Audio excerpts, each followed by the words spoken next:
오늘은 먼저 이재명 대통령의 대일 외교 활동을 높이 평가하며 말을 시작하겠습니다. 민주당은 지금까지 중요한 순간마다 한일 외교를 국내 정치에 과도하게 활용해왔습니다. 물론 영토와 역사 문제에 대해서는 단호해야 합니다. 그러나 죽창가로 대표되는 선동적인 발언들이 정치적으로 이용되어 온 것도 사실입니다. 김대중 오부치 선언 이후 한일 관계를 개선시키는 노력은 정파를 초월해 함께 경주해야 할 과제였습니다.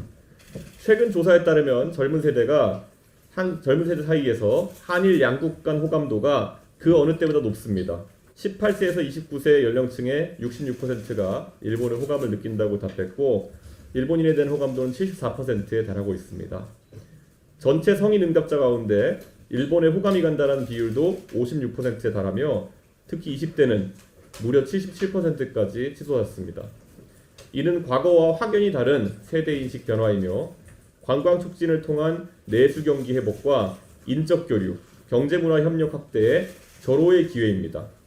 이재명 대통령께서 앞으로 이어질 한미 외교에서도 성숙하고 미래지향적인 모습을 보여주길 기대합니다. 이제 국내 정치 문제를 언급해 보겠습니다. 최근 이재명 대통령은 산업재해에 대한 강력한 대응을 주문하고 있습니다. 산재를 줄이자는데 반대할 국민은 없습니다. 그러나 그 방법이 엄벌주의, 연좌제, 규제 일변도로만 흐른다면 이야기는 달라집니다. 첫째, 처벌 방식이 대부분 과잉금지의 원칙이 위배되며, 둘째, 실제로 노동자의 안전에 문제의 해결에 기여하지 못할 것으로 예상되고, 셋째, 오히려 기업의 폐업과 국외 이전을 가속화할 수 있다는 점에서 심각합니다. 최근 철도 사고로 안타까운 일이 발생했습니다. 개혁신당은 돌아가신 철도 노동자들의 명복을 빌며 부상자들의 쾌유를 기원합니다. 그러나 이번 사고는 이재명 정부가 스스로 천명한 안전정책조차 제대로 지키지 못하고 있음을 보여줍니다. 포스코와 대림에는 엄격한 기준을 적용하면서 왜 철도공사 같은 공공영역에는 같은 잣대를 들이대지 못하는 것입니까? 노동자의 안전을 경영진이 직을 걸고 지키라면서 정작 공공영역에서는 왜 장관, 대통령, 어느 누구도 직을 걸지 않는 것입니까? 결국 이재명 정부는 지금 페널티 없는 결투의 유혹에 빠져 있습니다. 결투라는 것은 서로 총 한 자루씩 들고 내가 상대를 맞출 수도 있지만 나 또한 총탄을 맞을 수 있다는 전제에 성립합니다.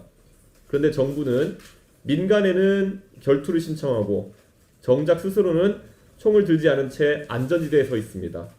이는 진정한 결투가 아니라 한쪽에만 총을 겨눈 불공정 결투에 불과합니다. 대통령도 본인이 할 자신이 없는 것을 왜 기업에만 강제합니까? 민간의 결투를 신청하려면 정부 스스로도 총탄을 맞을 수 있다는 위기의식 속에서 단련해야 합니다.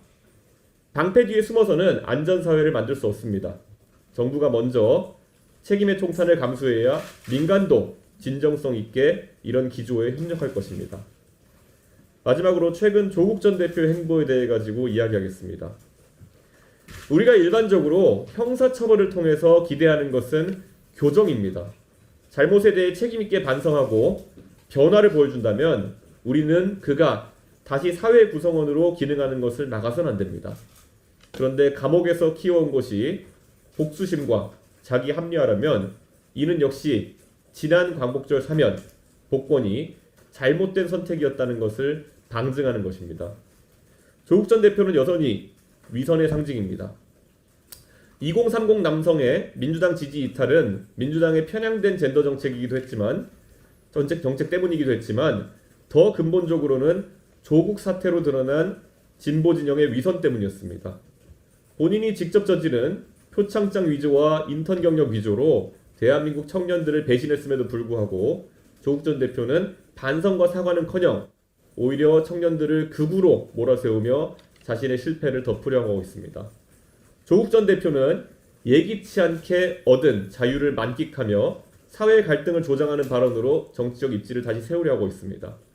오랜만에 감옥에서 나와 사위가 냈다는 고급 한우집에서 된장찌개 사진을 올리고 생색을 내는 것까지는 국민이 양해할지도 모릅니다. 그러나 그 이상의 위선적인 행보는 더 이상 용납되지 않을 것입니다. 재판 과정에서 무려 300차례 가까이 형사소송법 148조에 따른 묵비권을 행사했다고 하던 조국 전 법무부 장관, 왜 재판정에선 침묵하고 국민 앞에서는 빅마우스인 것입니까? 수백 번의 침묵으로 국민을 기만한 사람이 이제 와서 젊은 세대를 향해 훈계를 늘어놓는 상황을 더 이상 봐주기 어렵습니다. 자중하십시오.